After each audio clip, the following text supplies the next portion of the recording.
लेकिन अब योगी आदित्यनाथ ने उत्तर प्रदेश के मुख्यमंत्री ने निर्देश दे दिया और यही वजह है कि जो सरकारी अमला है वो एक्टिव हो गया है। कैसे एक्टिव हुआ है डिटेल आपको बता रहे। बहराइच में वन मंत्री का दौरा है, कल भी वो दौरे के लिए पहुंचने वाले, इससे पहले भी उन्होंने दौरा किया। एडीजी और कमिश्नर का रोज दौरा हो रहा है, लगातार वो पहुंच रहे हैं। वहीं डीएम और एसपी भी गश्त लगा रहे हैं, लगातार पहुंच रहे हैं वहां उनके बीच। देखिए समझिए, मुख्य वन संरक्षक की मौजूदगी वहां पर 24 घंटे रह रही है, क्योंकि किसी भी पहर ये हमला कर सकता है। 5 जिलों के डीएफओस ग्राउंड पर मौजूद हैं। डिस्ट्रिक्ट फॉरेस्ट ऑफिसर्स को ये निर्देश दिए गए कि वो इसी इलाके में रहेंगे जहां टेरर है।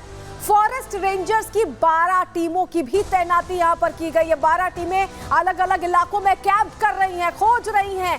जो जिस तरह से ड्रोन से मैपिंग की जा रही है, हर तरह से समझने की कोशिश करिए कि कौन सा इलाका वो हो सकता है जहां ये आदमखोर छुपा हो सकता है। बहराइच में देखिए 200 वन कर्मियों की भी तैनाती की गई है, क्योंकि लोगों में डर है। 34 गांव से 51 गांवों तक ये पहुंच चुका है। यूपी पुलिस के 300 जवान भी यहां मुस्तैद हैं, क्योंकि कोई भी आपातकालीन स्थिति आएगी, अगर चीख पुकार मचेगी तो ये जवान वहां तुरंत पहुंच जाए, ऐसे निर्देश इनको दिए गए हैं। पीएसी की एक कंपनी भी लगाई गई है। वहीं अगर आपातकालीन स्थिति आती है तो स्वास्थ्य विभाग की टीम भी यहां पर मौजूद है। तो तैयारी पूरी है। लेकिन जब हम कह रहे हैं कि उत्तर प्रदेश के मुख्यमंत्री योगी आदित्यनाथ ने ये कह दिया है कि शूट एट साइट, यानी ये आदमखोर हो चुके हैं, ये हिंसक हो चुके हैं, और अगर ऐसे ही हमला करते रहे तो बहुत मुश्किल हो जाएगा।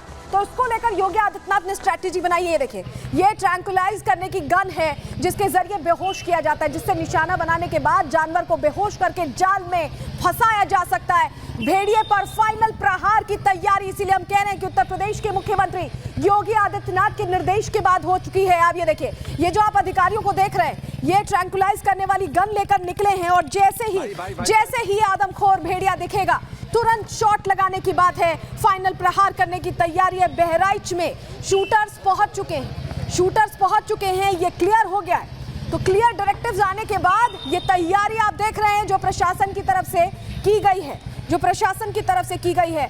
और उत्तर प्रदेश के सीएम उन्होंने सीधे कह दिया है कि अब मौके पर दिखते ही ढेर करना है इन आदमखोरों को, क्योंकि अब ये हिंसक हो गए। अगर अब इन्हें छोड़ा गया या पकड़ने में ज्यादा वक्त लगा तो और लोगों की जान मुश्किल में पड़ जाएगी। जिंदगी और मौत का सवाल है। बहराइच आदमखोर मामले पर लखनऊ में बड़ी बैठक भी हुई। उत्तर प्रदेश के सीएम योगी आदित्यनाथ ने अधिकारियों को सख्त निर्देश दिए हैं। इसको लेकर मुख्य सचिव ने वन विभाग को इसको लेकर निर्देश जारी कर दिए।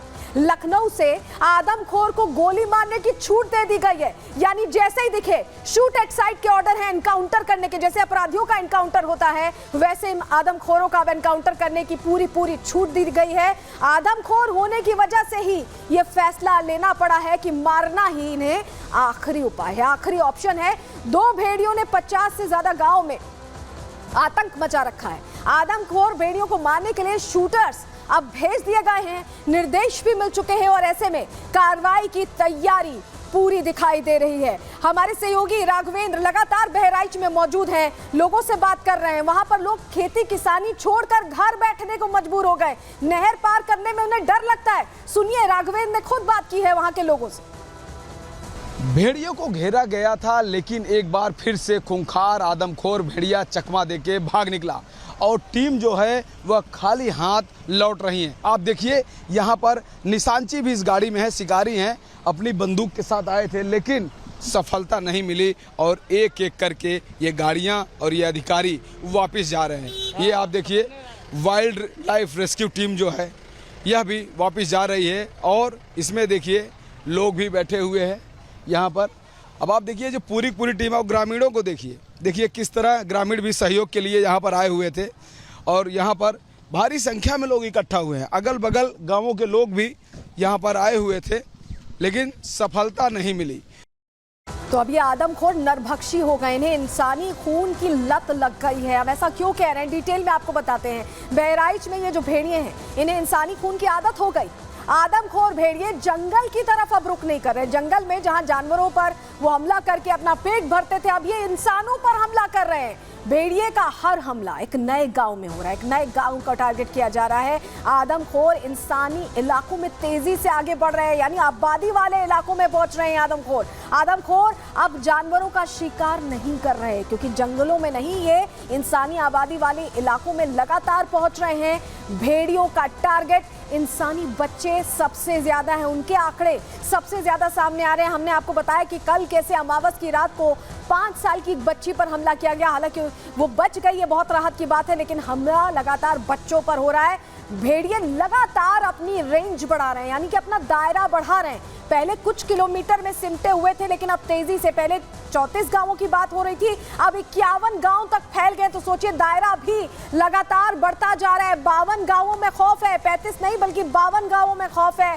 शिकार करते हुए भेड़िए 60 किलोमीटर तक आगे बढ़ गए। 60 किलोमीटर हम कैसे बता रहे हैं, समझिए। जो पहली घटना जो सामने आई थी, उससे अगर हम कैलकुलेट करें, समझने की कोशिश करें, तो 60 किलोमीटर के आगे के दायरे को इन भेड़ियों ने अपनी जद में ले लिया है और यहां पर शिकार कर रहे हैं। शिकार के लिए एक दिन में 20 किलोमीटर तक जा सकते हैं ये भेड़िए। इनकी क्षमता ये है कि अगर इन्हें महक आ जाए, इन्हें इंसानी खून की खुशबू आ जाए, तो ये 20 किलोमीटर तक सफर कर सकते हैं। बहराइच के आदमखोर अब छिप नहीं रहे हैं, ये लगातार इंसानों को चकमा देने की कोशिश कर रहे थे, लेकिन गांव बदल बदल के चकमा दे रहे हैं। अब छिप नहीं रहे, जंगलों का रुख नहीं कर रहे, खेतों का रुख नहीं कर रहे, अब ये लगातार लोगों के बीच पहुंच रहे हैं और ऐसा लग रहा है कि ये और खूंखार हो गए हैं। वहां के लोग कैसे अपनी रातें काट रहे हैं, कैसे उनके लिए एक एक पहर भारी हो रहा है, कैसे गुप्त सन्नाटे में वो अपने घर के अंदर रहने को मजबूर हो गए। जरा सुनिए, हमारे सहयोगी राघवेंद्र ने वहां के लोगों से बात की है।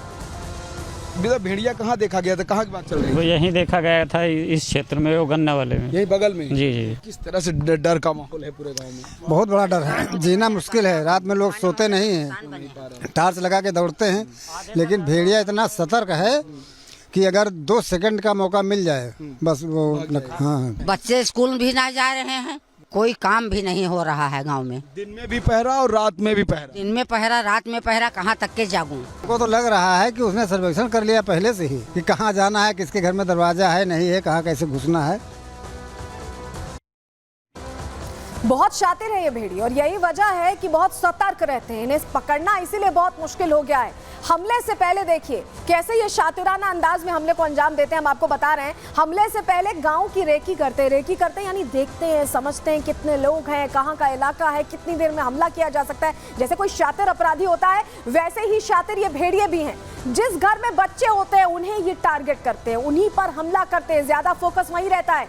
हमला करके तुरंत फरार हो जाते हैं, कुछ महज सेकंड्स में हमला करने के बाद ये फरार हो जाते हैं। अगले हमले से पहले एक इंतजार करते हैं, जिससे लोगों को लगने लगता है कि अब सब ठीक है, भेड़िया यहां से जा चुका है। लेकिन उसके बाद फिर से हमला होता है, तो पहले इंतजार करते हैं। रात 12 बजे से लेकर सुबह 4 बजे के बीच का वो समय होता है जब सबसे गहरी नींद लोगों को आती है, और उसी दौरान ये हमला करते हैं। ये समय उन्होंने उसी हिसाब से तय कर रखा है। शिकार नींद में होता है और जानलेवा हमला जब होता है तो वो कुछ समझ नहीं पाता, आपाधापी में कुछ समझ नहीं पाता, और तब तक ये वैश्य अपना काम कर लेते हैं। शिकार की गर्दन पर सीधा हमला सीधे वहां जहां से कि शिकार अपनी सुध-बुध खो दे। सोए हुए बच्चों को ये आसान शिकार समझते हैं। जो कल भी हमला हुआ, वहां बच्ची सो रही थी, 5 साल की बच्ची थी, वो सो रही थी और उस पर हमला कर दिया गया। और हर बार एक नए गांव को अपना ठिकाना बनाते हैं, एक नए गांव को वहां पर पहचान करके अटैक करते हैं। हर बार नए शिकार की तलाश में होते हैं, तो पूरी तैयारी के साथ ये हमला करते हैं और इसी वजह से इनको कहीं ना कहीं पकड़ना